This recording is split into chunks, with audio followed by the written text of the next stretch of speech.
After mounting pressure from corporate sponsors and years of advocates pushing, the Washington Redskins decided today to change their name, removing the moniker which so many people considered offensive to Native Americans. Navajo Nation President Jonathan Nez called the moment an historic day for all indigenous peoples around the world. Nez joins us now. We also have with us CNN contributor Bob Costas. In a 2013 essay, he laid out the case against the team using the name Redskins. Gentlemen, thank you. President Nez, how big a deal is this? What does it mean to you? Hey, Chris, thank you for having me on the show again. And I never thought I'd be having a sit down with two legends, of course, too, Chris Cuomo and Bob Costas. And, you know, it is a great day for indigenous people, not just in this country, but all over the world. I think, you know, really the attention has been placed on Native Americans throughout this country. And, you know, with this pandemic that hit us hard, you know, we got national attention. And, you know, I think this plays a factor into some of the decisions that are being made here, especially in terms of renaming the Redskins. And, you know, I commend the NFL, I commend the Washington team for reevaluating their name. And, you know, this name Redskins is a disparaging term that is used. And if anybody were to use that, and I think, you know, Bob mentioned this the other day, if any other team were to use this term in the 21st century, it wouldn't even be considered. And, you know, today we are moving forward in a positive direction for tribal communities throughout the United States. Mr. President, just quickly, give us the state of play of how you're dealing with the pandemic now. Have you gotten more attention from the federal government? What is the state of play with cases and sickness and deaths? Well, Chris, you know, I appreciate you having us on your show, and your brother Andrew helping us out during this tough time. You know, nationally we were up high in COVID positive, but I want to commend the Navajo people. You know, the Navajo people listened to their leaders, and the leaders, like us, bold leaders, listened to our public health professionals.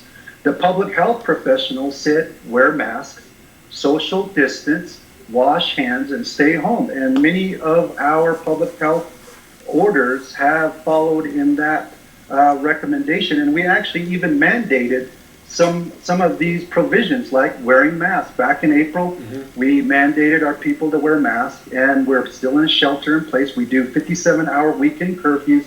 We're actually in a curfew right now every weekday, and that has helped flatten the curve and reduce the numbers here. Bob, the significance of corporate pressure can't be missed in this. How does it change the state of play for Washington to change their name? Well, I've always said, and I've said it a few times on CNN in the last 48 hours, that the name Redskins is distinct from Chiefs, Braves, Warriors. These others will have to be considered on a case-by-case basis, and I think it's not so much the names in those cases, it would be the symbols and the rituals if they were objectionable, and they'd have to consult with the proper people associated with Native Americans to reach a compassionate decision. But when it comes to the Redskins, this should have been cut and dry long ago, Chris. Every dictionary defines Redskins as insulting, a slur, derogatory, pejorative. By definition, Chiefs, Braves, Warriors, other names associated with Native Americans are not defined that way. And as President Nez mentioned a moment ago, could you imagine a team in the 21st century starting out naming itself something like the Redskins? And what is the equivalent of Redskins when applied to any other ethnic group?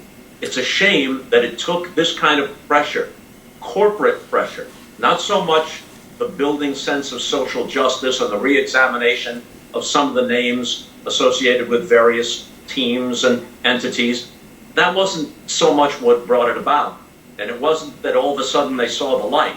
It was the corporate pressure. It was FedEx, it was Nike, it was Pepsi and other entities associated with them. But no matter how you get there, they've arrived at the proper decision. Let's talk about what going forward it looks like, because we've all arrived at the same conclusion. People in power, politicians, CEOs, they often act out of fear of consequence faster than they will out of good conscience. So, Bob, in terms of process, what does it look like going forward for Washington, but also for other schools? Like, does the Fighting Irish now have to be reviewed? Is that offensive? Like, what does the process look like?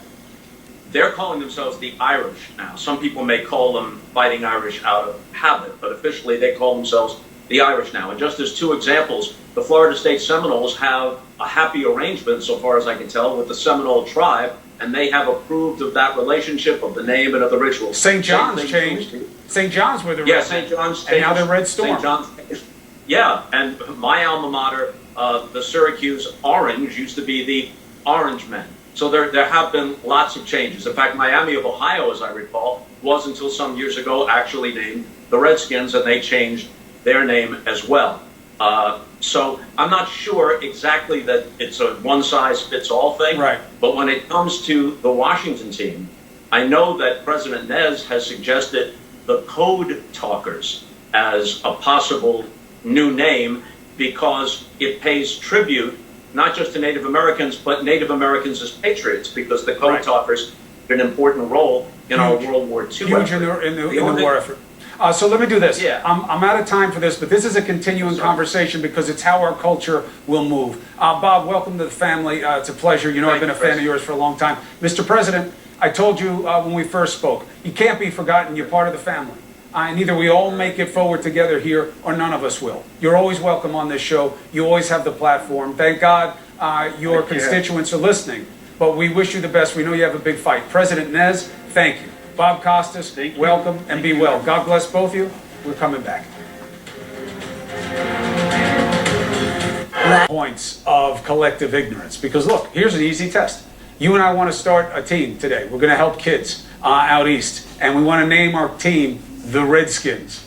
That idea would last about a nanosecond. What does that tell you? Right. What does it tell you? It would not happen because of the Native American population out there, obviously, and people are extremely, extremely aware. But I don't know if it would last in many places in the country right now. I think the country is changing. Things are changing, and one has to get used to it, right? I do. Look, I love the reversal of what President Nez suggested of calling them the Code Talkers. I don't know if that translates to sports, but I got to tell you, you want to play with lineage.